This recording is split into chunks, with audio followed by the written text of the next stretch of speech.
Continuando con nuestras telecapacitaciones del jueves científico, el día de hoy, el 22 de mayo del 2025, tenemos el tema injuria inhalatoria en el Instituto Nacional de Salud del Niño de San Borja.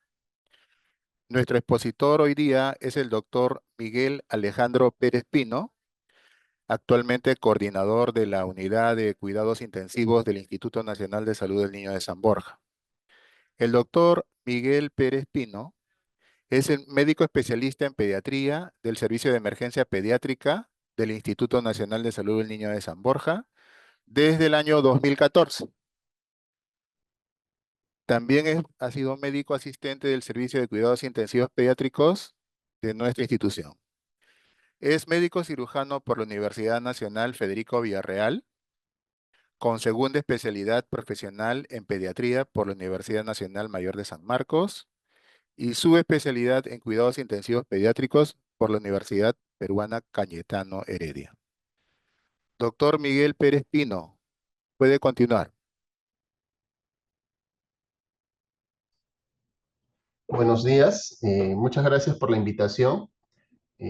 La intención de esta reunión es resumir un poco los conceptos y el plan de trabajo que se debe establecer cuando una persona, un niño en este caso, ha sufrido una injuria inhalatoria dentro de un accidente por quemadura.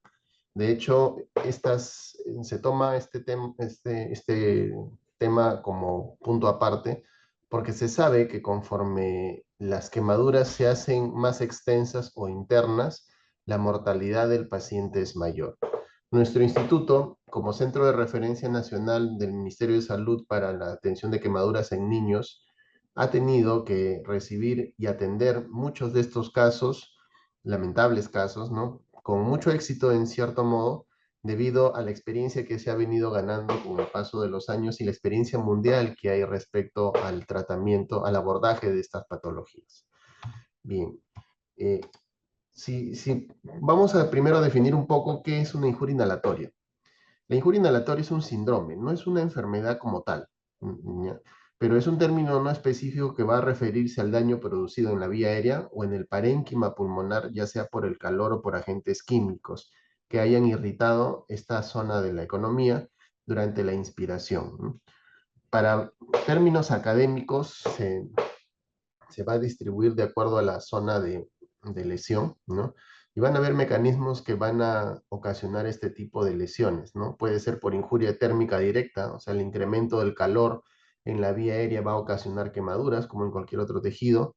Puede haber daño tisular por la inhalación o cuando estas toxinas del humo han sido aspiradas y llegan hasta el alveolo, podrían ocasionar más daño como consecuencia de un efecto sistémico de las toxinas inhaladas, ¿no?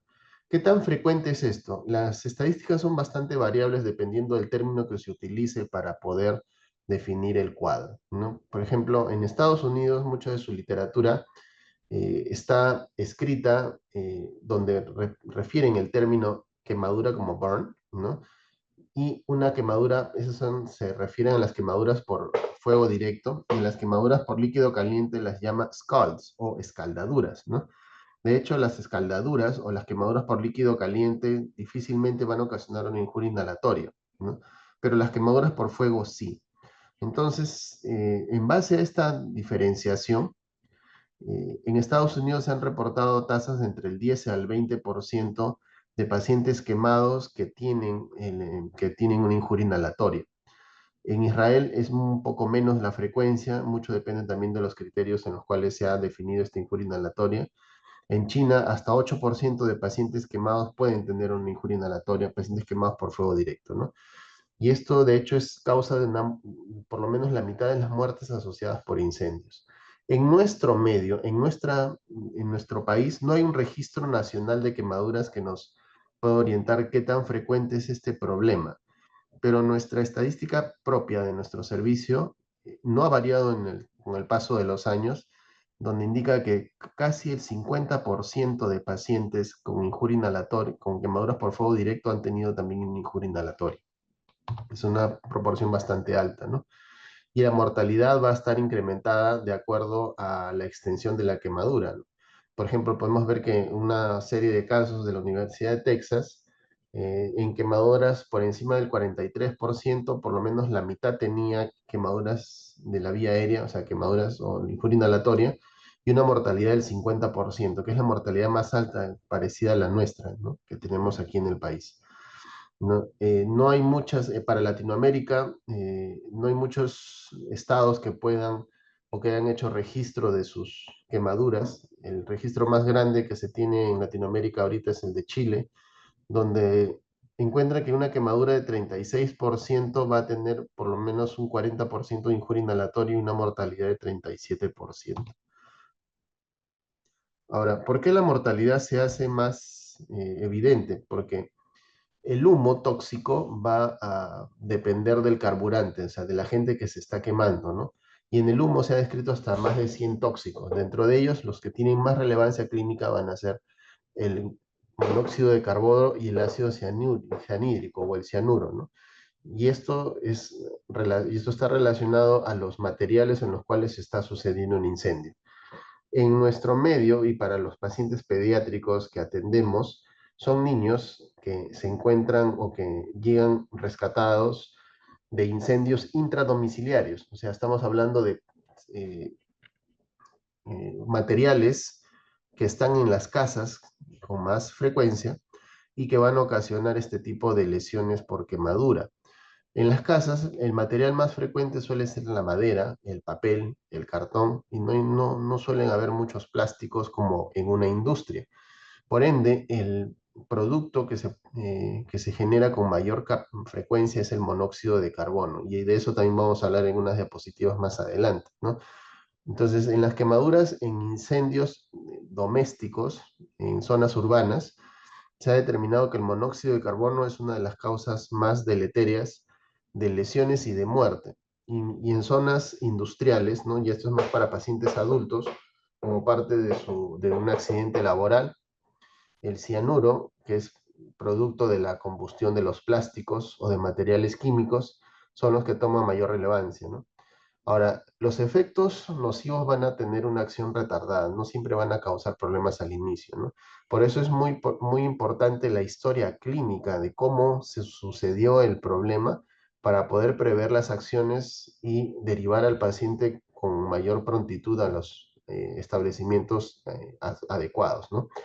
Ya que en el examen físico y los estudios diagnósticos no son muy concluyentes al inicio de la patología, porque esto se va instalando en el tiempo. Entonces veremos que conforme, de acuerdo al carburante, se va a predominar un gas. Por ejemplo, el ácido cianhídrico o el cianuro es producto de la combustión de la seda, nylon, el poliuretano, o sea, el plástico, ¿no? El papel o forros plásticos, mientras que el monóxido de carbono es producto de la combustión de la madera o de carbón o combustibles orgánicos o la combustión incompleta de sustancias orgánicas, ¿no? Los solventes de pinturas o removedores de pinturas o tuberías de PVC tienen como gas predominante el fosgeno, mientras que las resinas de melamina, de nylon o también de plástico poliuretano van a ocasionar la producción de amoníaco. El PVC, que se utiliza como aislante de muebles, cables o de textiles, va a producir cloruro de hidrógeno, ¿no? Entonces, esta información es importante para definir qué gas vamos a tener que contrarrestar o los efectos de qué gas vamos a tener que contrarrestar cuando tengamos al paciente con nosotros, ¿no?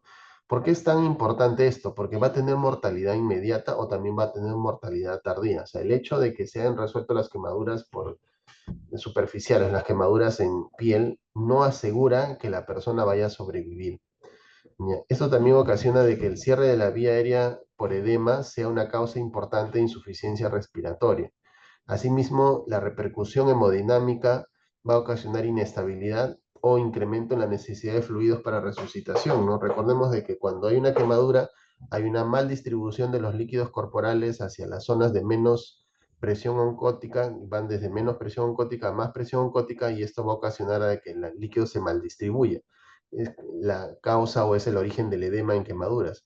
Pero, y eso lo vemos mucho en piel, pero cuando se trata de una quemadura interna es difícil de cuantificar, es difícil de valorar, salvo los efectos deleterios que se van viendo con el paso de las horas. Asimismo, el deterioro de intercambio gaseoso se va a hacer evidente en las horas de sucedido el accidente. Podría ocasionar neumonía o un síndrome de distrés respiratorio agudo, un incremento del síndrome de respuesta inflamatoria sistémica de la falla multiorgánica, va a haber daño laringio o disfunción pulmonar crónica como secuela. ¿Mm? Entonces, para poder organizar un poco el conocimiento y las intervenciones, se han dividido en zonas macroscópicas, ¿no? Estas zonas macroscópicas nos van a ayudar a poder implementar acciones inmediatas si son necesarias y prever el uso de recursos, ¿no? Por ende, las quemaduras que están por encima de la glotis se le llama quemaduras supraglóticas. Cuando ha habido compromiso del árbol bronquial, quemaduras en el área traqueobronquial, y cuando hay compromiso pulmonar, puede haber lesiones en el parénquima pulmonar. Entonces, esta fisiopatología, que de hecho es muy importante tomarla en cuenta, va a depender de dónde se generó la quemadura, dónde está ocasionando más problemas la quemadura. Un paciente podría tener quemadura en toda la vía aérea, eso sí también puede pasar. Pero no siempre todos se van a presentar con todas las manifestaciones. Al inicio, como decía hace un momento, la valoración clínica puede ser muy limitada, por lo mismo de que se pueden tener dificultades para la apertura de la vía oral, ¿no? El paciente inicialmente está ventilando espontáneamente, no parece tener distrés respiratorio, ¿no? Entonces podemos subvaluar esa posibilidad y con el paso de las horas el paciente se empieza a deteriorar progresivamente porque empiezan a aparecer los primeros cambios, ¿no? Y estos primeros cambios se van a dar cuando hay una quemadura en la zona supraglótica, ¿no? Recuerden que la vía supraglótica está dado desde la laringe hacia adelante, o hacia arriba, hacia la zona más rostral. Y aquí el efecto, el calor va a ser el agente térmico que va a ocasionar las lesiones que vamos a ver posteriormente, ¿no? Pero cuando han habido persistencia de la exposición al calor y se han superado los mecanismos protectores de vía aérea, entonces el calor puede avanzar un poco más allá y pasar a la vía aérea respiratoria baja, ocasionando no solamente irritación química, sino también quemaduras por calor. Entonces, aquí en el árbol traqueobronquial, cuando se superaron los mecanismos de protección, pasa a esta siguiente secuencia y es muy fácil que se termine haciendo una lesión pulmonar, ¿no? Y aquí es donde va a aparecer la toxicidad sistémica, ¿no? Entonces acá van a ver algunas características que nos van a orientar hacia la presencia de una quemadura subglótica, ¿no? Primero va a haber un edema de la lengua, del aritenoides, que son los cartílagos de la laringe, o los pliegues aritenoepiglóticos también se van a notar edematosos, ¿no? Y en una visión por fibroscopía lo podemos ver así. Mientras que conforme va persistiendo la lesión, va a haber un desprendimiento de la mucosa de la cavidad oral o incluso de la misma vía aérea respiratoria, ¿ya? Haciendo de que el paciente tenga que ingresar a ventilación mecánica. Pero obvio que si bien es cierto esto es lo que vemos por dentro, van a haber signos premonitorios externos que nos van a dar las alertas de que el paciente probablemente va a entrar en una insuficiencia respiratoria en poco tiempo, ¿no? Y así podrían terminar cuando ya existe una obstrucción marcada del flujo aéreo, donde, por el edema y por el desprendimiento de estructuras, haciendo de que el paciente necesite de apoyo ventilatorio invasivo hasta que puedan disminuir esta reacción inflamatoria. Y esto se va a dar en horas, ¿no? Entonces, cuando hay lesión en la vía aérea superior, no significa que vaya a haber lesión más antes, ¿no? También aquí es donde entra a tallar la historia clínica porque nos debe contar la persona que lo rescata si es que el paciente estaba consciente o no. Si el paciente estaba consciente, tosiendo, entonces su vía aérea ha estado protegiéndolo al máximo y es probable de que no haya habido lesión más adelante, ¿ya? Ahora, es posible también de que el paciente haya sido rescatado de manera inconsciente. Entonces, si ha sido rescatado de esa manera, probablemente los mecanismos protectores de la vía aérea se han sido superados, se abrió la glotis e hizo que ingrese todo el aire caliente o el humo caliente hacia la vía respiratoria baja y ocasionó esas lesiones, ¿no? Cuando la lesión se centra en el árbol traqueobronquial, vamos a ver como primer fenómeno la destrucción del epitelio ciliado, que es el que permite la movilización pasiva, lenta, de secreciones producidas en el árbol bronquial, que eso es lo normal. Entonces acá va a haber una destrucción del epitelio, acá pueden verse cómo el epitelio se va denudando progresivamente, y esto va a hacer que se disminuya la velocidad del transporte de las secreciones. Hay una disminución del transporte mucociliar, por ende se acumulan las secreciones y van a aparecer tacos de secreciones, taco de mocos, ¿no? Que es un acúmulo de fibrina, neutrófilos, células epiteliales, que son difíciles de remover realmente, ¿no? Y eso nos, digamos, es una de las los retos que tenemos cuando atendemos a un paciente con una injuria inhalatoria, porque hay tantas secreciones que son densas, que son difíciles de mover, ¿no? Que la fisioterapia respiratoria les cuesta desprenderlas, y una vez que la desprende aparecen otras, ¿no? Entonces se atelectasia una zona, se atelectasia otra zona,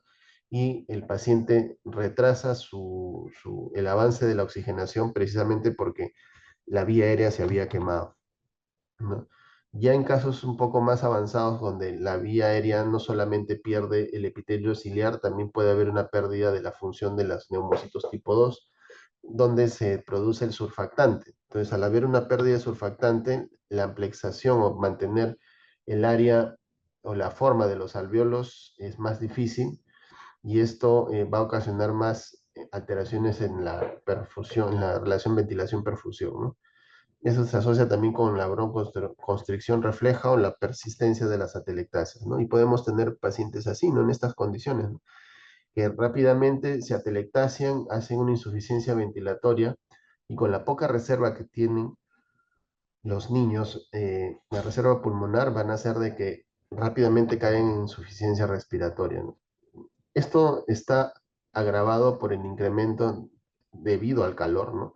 De la permeabilidad capilar, haciendo de que haya más tendencia a la producción de edema pulmonar, ¿no? La insuficiencia respiratoria se va a instalar dentro de las primeras 12 a 48 horas de sucedido el accidente térmico, debido a que va a disminuir la distensibilidad pulmonar por la producción de edema, así como el incremento del espacio muerto fisiológico, y un incremento de la perfusión, o sea, una alteración en la relación ventilo-perfusión, ¿no? Esto va a ocasionar que haya desprendimiento marcado de la mucosa pulmonar, de la mucosa ciliar. Puede darse zonas de hemorragia intrapulmonar, y esto va a ocasionar una obstrucción de la vía aérea en las zonas inferiores, ¿no? Son varios eventos fisiopatológicos que se van a asociar en ese momento, y asimismo por la disminución en la velocidad de aclaramiento de las secreciones se quedan más tiempo, y los gérmenes patógenos, pero los gérmenes eh, comensales, ¿no? O saprófitos que están en la vía aérea, pierden ese equilibrio de crecimiento y crecen de manera desordenada, y hay un incremento en la predisposición de infecciones, ¿no? Entonces, cuando ya hay lesión en el árbol bronquial, tráqueo bronquial y en las zonas alveolares, se van a activar respuestas inflamatorias desordenadas con la intención de hacer supervivir al organismo. Esto implica de que la activación de los neutrófilos que se da van a ocasionar una producción de superóxido dismutasa, perdón, de superóxido, donde la superóxido dismutasa no es suficiente para poder contrarrestar sus efectos, y empieza a haber daño tisular y celular. Entonces, esto llama a los marcadores inflamatorios para incrementar los niveles de factor de necrosis tumoral, y se activa toda una respuesta inflamatoria desordenada, desorganizada en el árbol bronquial, que va a terminar en hipoxia, ¿no? Este es el resultado de una microscopía por hematoxilina eosina, donde se ve acúmulos de secreciones en el lumen del árbol bronquial, secreciones rosadas, ¿no? Con gran componente inflamatorio de linfocitos y neutrófilos, ¿no? Y el epitelio no es continuo en todos los segmentos, ¿no? Debido precisamente al desprendimiento. Fíjense alrededor también el grado de lesión pulmonar, donde hay una desorganización de los alvéolos pulmonares circundantes, que implica de que la lesión ha sido bastante seria, ¿no? En el árbol bronquial un poco más grande se ve, fíjense esta diferencia entre un bronquio normal, donde tiene un epitelio ciliado continuo, ¿no? Regular, ¿no? casi no se ve la producción de moco porque continuamente se está desplazando hacia la vía aérea alta, ¿no? Mientras que sucediendo la quemadura se ve un epitelio bastante denudado, escaso, hay un incremento en el grosor de la musculatura lisa, de manera refleja, hay incremento de la producción de moco, y este moco le es difícil movilizarse precisamente porque no hay cilio. Estos tacos de moco son cilindros de fibrina, se adhieren duramente a las paredes de los bronquios y se nos hace difícil mucho la movilización, ¿no? Entonces, con todos estos eventos que acabo de mencionar, la anamnesis es necesario dirigirla para determinar cómo ha sido el mecanismo de la injuria, así como más aún cuando se trata por quemadura de líquidos calientes, porque cuando ha habido una quemadura por líquido caliente, generalmente la quemadura es externa, pero hemos tenido casos en los cuales el niño jaló una olla o jaló un hervidor de agua caliente y se le cayó en la cara y parte del agua caliente pasó a la garganta y terminó deglutiéndose o terminó pasando la vía aérea y también ha ocasionado quemaduras de vía aérea. Por eso, estos pacientes, cuando sucede el problema, se va instalando con las horas. Inicialmente puede parecer asintomático, ¿no? Pero el pequeño tamaño de la vía aérea de un niño hace de que no dé mucho tiempo en lo cual empieza a presentar ya respuestas anormales con incremento del trabajo respiratorio, con estridor y con algunos signos que voy a mencionar en adelante, ¿no? Ahora, los signos pueden ser inespecíficos o muy sutiles, pero a las 12 o 48 horas ya se empieza a ver algo, ¿no? Entonces van a ver una triada clásica, una tetrada clásica de sospecha de injuria inhalatoria alta, cuando se trata de una quemadura supraepiglótica, ¿no? Ya sea que el paciente presente estridor, está ronco, está babeando o tiene disfagia, tiene dificultad para pasar.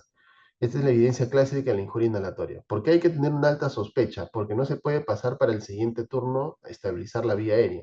En estos pacientes es recomendable estabilizar primero la vía aérea antes de que el edema nos gane y después se convierte en una intubación imposible o una intubación muy difícil, ¿no? Entonces aquí la anamnesis nos va a decir cómo ha sido la zona, el momento del rescate, ¿no? Si ha habido exposición a humo en ambientes cerrados, si hubo necesidad de rescate o la persona pudo salir por sus propios medios, qué tanto pudo exponerse, el grado de exposición, el tiempo de exposición, ¿no? Hay algunos factores que van a aumentar la probabilidad del daño térmico en la vía aérea, como la temperatura alta del gas, la humedad, si en una zona muy húmeda, o la velocidad de entrada. Las quemaduras lo que son víctimas de explosiones de balón de gas o explosiones de dinamita, ¿no? Donde la onda de choque entra con aire caliente hacia la vía aérea y no le da tiempo para poder cerrar la glotis y puede ocasionar también quemaduras profundas, ¿no?, en la vía aérea. Entonces, estos datos de la velocidad de entrada son muy importantes para predecir qué tanto va a ser el compromiso respiratorio que tenga el paciente. Ahora, hay otros factores del paciente como la perfusión de la mucosa, su tasa metabólica y la frecuencia respiratoria. A mayor perfusión de la mucosa, a mayor tasa metabólica y a mayor frecuencia respiratoria va a haber mayor probabilidad de daño en la vía aérea. Y qué coincidencia que los niños precisamente tienen esas tres características, ¿no? Que tiene una perfusión de la mucosa un poco mayor, más activa, su tasa metabólica es mucho mayor que la del adulto y su frecuencia respiratoria también. Entonces, prácticamente el niño que tiene una quemadura por fuego directo tiene prácticamente el boleto comprado para hacer una injuria inhalatoria alta o baja, ¿no? Por eso es importante evaluar primero la permeabilidad de la vía aérea superior ante una probable obstrucción, porque esta se va a prevenir a través de una intubación endotraqueal. Lo segundo es determinar si existe una intoxicación por monóxido de carbono o por cianuro. Eso lo vamos a saber por historia clínica y algunos estudios de laboratorio disponibles, ¿no? Y en la medida de lo posible se prefiere la visualización por broncofibroscopía flexible para determinar si va a haber intubación o no. Ahora, ¿cómo sospechamos, perdón, que puede haber una injuria inhalatoria alta cuando hay una quemadura en el rostro? A eso asociado que hay vibrisas nasales, los vellos de la nariz están quemados, hay hollín en la lengua o en la faringe cuando examinamos la vía aérea, la boca del paciente, o que el paciente está con tos y tiene un esputo carbonáceo. Entonces, estos signos Son signos premonitorios de injuria inhalatoria alta y se debe tomar las medidas de manera inmediata para evitar complicaciones posteriores, ¿no? Podríamos encontrar un paciente así, miren, fíjense cómo tiene las vibrisas quemadas, no tiene vellitos en la nariz, tiene esputo gináceo, hay quemaduras en el rostro, entonces este paciente tiene todas para poder haber desarrollado una injuria inhalatoria. Van a haber algunos indicadores o algunos signos clínicos como de laboratorio que nos puedan reforzar la decisión de poder intubar de manera precoz al paciente. Uno, de que haya signos evidentes de obstrucción de vía aérea, ya lo mencionamos hace un momento. Lo segundo es que existan quemaduras extensas en la cabeza y en el cuello. Y esto es debido a que estos pacientes necesariamente para poder proteger su vía aérea han tenido que, o sea, si ha habido quemaduras en la cabeza o en el cuello, probablemente han estado haciendo periodos de apnea para evitar respirar aire caliente. Pero en los momentos que respiran, donde necesariamente tiene que entrar aire, va a entrar aire caliente con mayor velocidad. Entonces es posible de que hayan, si es que ha habido una quemadura en la cabeza y el cuello, también hay una quemadura en la vía aérea, ¿no? Otra indicación es incapacidad para proteger la vía aérea de la aspiración cuando el paciente está con trastorno de sensorio. Definitivamente ahí tenemos que optar por intubar al paciente si es que hay una toxicidad significativa por monóxido de carbono o por cianuro, ¿no? Y esto es cuando hablamos de niveles de monóxido de carboxiemoglobina mayores a 10%, ¿no? Si el paciente ya viene con insuficiencia respiratoria o está asociado a quemaduras extensas, más del 40% por fuego directo, o la presencia de inestabilidad hemodinámica es lo que nos va a terminar de decantar la decisión de mantener intubado al paciente. Una recomendación para todos los que en algún momento tienen que enfrentar como primera opción o como primer respondedor a un paciente niño o adulto, especialmente niño, con una quemadura de vía aérea, ¿no? Recordar que esto se considera como una intubación difícil. O sea, el concepto de intubación difícil es de que hay un fracaso de 2 intentos de intubación por una mano experimentada. Mano experimentada, médico anestesiólogo, médico intensivista o intensivista pediátrico o médico emergenciólogo con experiencia en vía aérea. ¿Ya?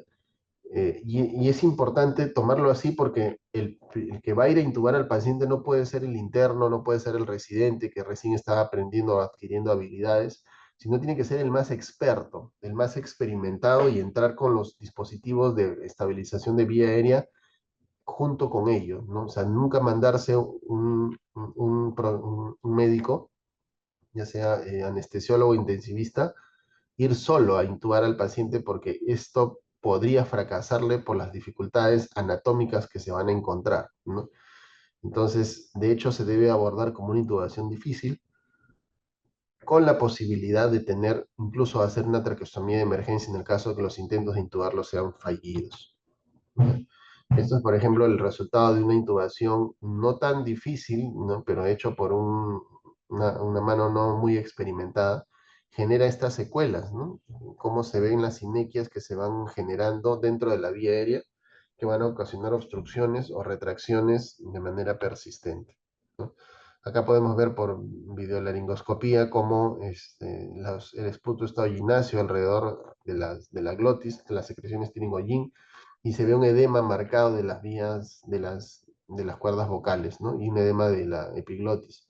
Y la consecuencia de ello es esto, ¿no? Que después se generan sinequias y adherencias en las cuerdas vocales, evitando que la persona pueda hablar con normalidad. ¿Se pueden hacer algunos estudios invasivos? Sí, pero van a ser primero, a la cabeza van a estar los estudios no invasivos con una placa de tórax, una tomografía si está disponible, y en centros de referencia, imágenes con radionúcleos. De la forma no invasiva, de las formas invasivas, la fibrobroncoscopía se ha convertido en la prueba estándar de diagnóstico y la evaluación en la injuria inhalatoria, ¿no? Que en los centros de referencia se deberían disponer de un servicio que pueda hacer el estudio de manera inmediata, ni bien llega el paciente para definir si existe o no existe, porque incluso durante la broncofibroscopía se puede realizar la intubación vigilada, dirigida del paciente, ¿no? Y otra forma de poder intuir que hay una injuria inhalatoria es porque los niveles de carboxiemoglobina están por encima del 10%, ¿no? Acá vemos algunas imágenes de cómo se puede dar hasta el compromiso severo de los campos pulmonares. De hecho, no sé, esta es la placa junto con la tomografía, se ve en una lesión extensa pulmonar, ¿no? Con áreas de atelectasias bastante marcadas, ¿no? Y edema de las mismas, del mismo árbol traqueobronquial, ¿no? Entonces, los radiólogos pueden hacer algunas mediciones y hacer apreciaciones respecto a una tomografía, y una de las más importantes es evaluar cuál es el grosor de los bronquios, ¿no? Generalmente se ven que están edematosos, ¿no? Con un incremento en el tamaño de su pared. Asimismo, los radiólogos son capaces de dar una puntuación a estas imágenes tomográficas como normal, como incremento de los marcadores del daño intersticial, o una opacificación en vidrio esmerilado, o la consolidación. Cualquiera de ellos nos va a informar de que hay un compromiso cada vez mayor del árbol pulmonar. Ahora, la broncofibroscopía, si bien es cierto, se ha convertido en gol estándar, pero no se aplica en todos los centros por las limitaciones de recursos que podemos tener, ¿no? Esto es un poco más específico, donde se intenta dar un grado de lesión de acuerdo a lo que observa el operador, desde el grado 0 hasta el grado 4, ¿no? En el grado 4, que es la forma más severa de lesión, hay evidencia de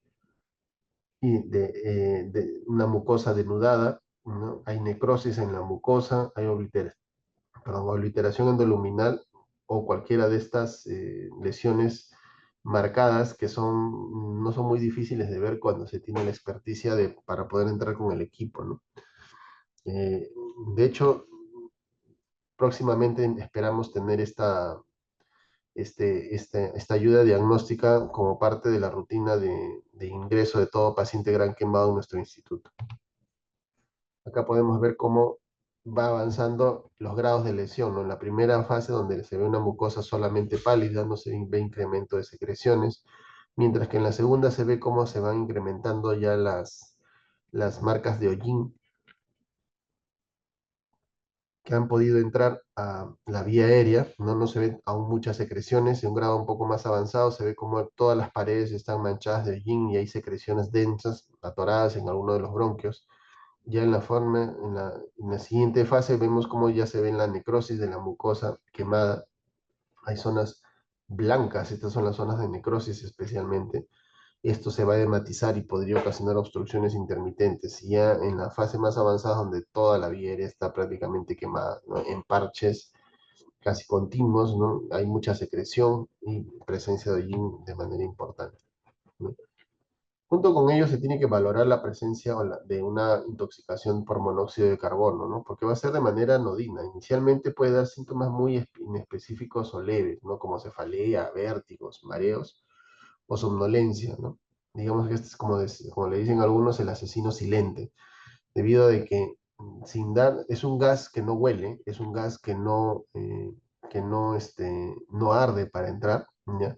Y que está presente en grandes cantidades en los incendios domiciliarios, ¿no? Entonces la persona puede considerarse en ese momento como un poco de cefalea o letargia, pero conforme va incrementando las presiones parciales de monóxido de carbono en el ambiente, también van a incrementar su, su absorción por el organismo, y esto ya va a ocasionar alteraciones visuales o dolor torácico, debilidad muscular, ¿no? Y las formas más graves de intoxicación por monóxido de carbono, se va a ver una afectación neurológica marcada con trastorno de sensorio, puede haber convulsiones, coma, ¿no? Dificultad para respirar, o incluso hasta la muerte.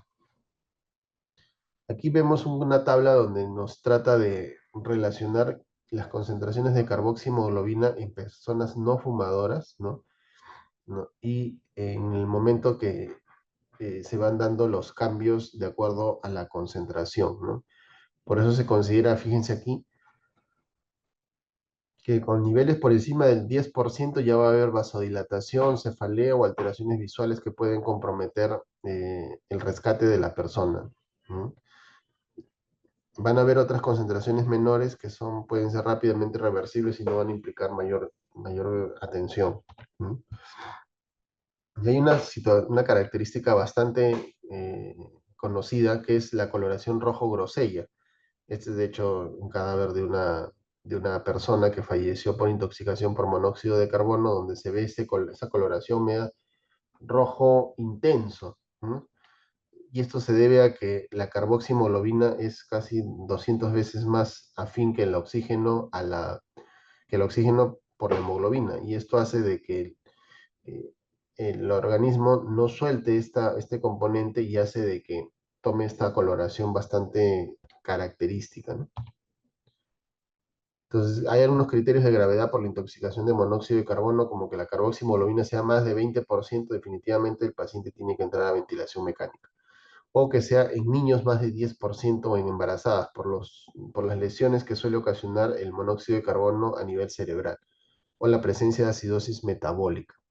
Hay otros criterios clínicos que que no se pueden pasar por alto y que de hecho, si no tenemos el estudio de laboratorio, son los que nos van a determinar el árbol de diagnóstico para definir si el paciente va a necesitar un manejo adicional por intoxicación de monóxido de carbono. Y esto se debe a que presenta trastorno de sensorio y convulsiones, si hay alteraciones de la repolarización del miocardio, o hay presencia de arritmias, o el que el paciente termina haciendo un paro cardíaco que termina revirtiéndose, ¿no? Entonces, ya para resumir en esta última parte de la exposición, es definir qué tratamiento se debe dar. Partamos por el hecho de que por ser un síndrome no hay una intervención específica que nos vaya a resolver el problema, porque las terapias que se ofrecen son terapias de soporte multiorgánico, especialmente de soporte respiratorio, ¿no?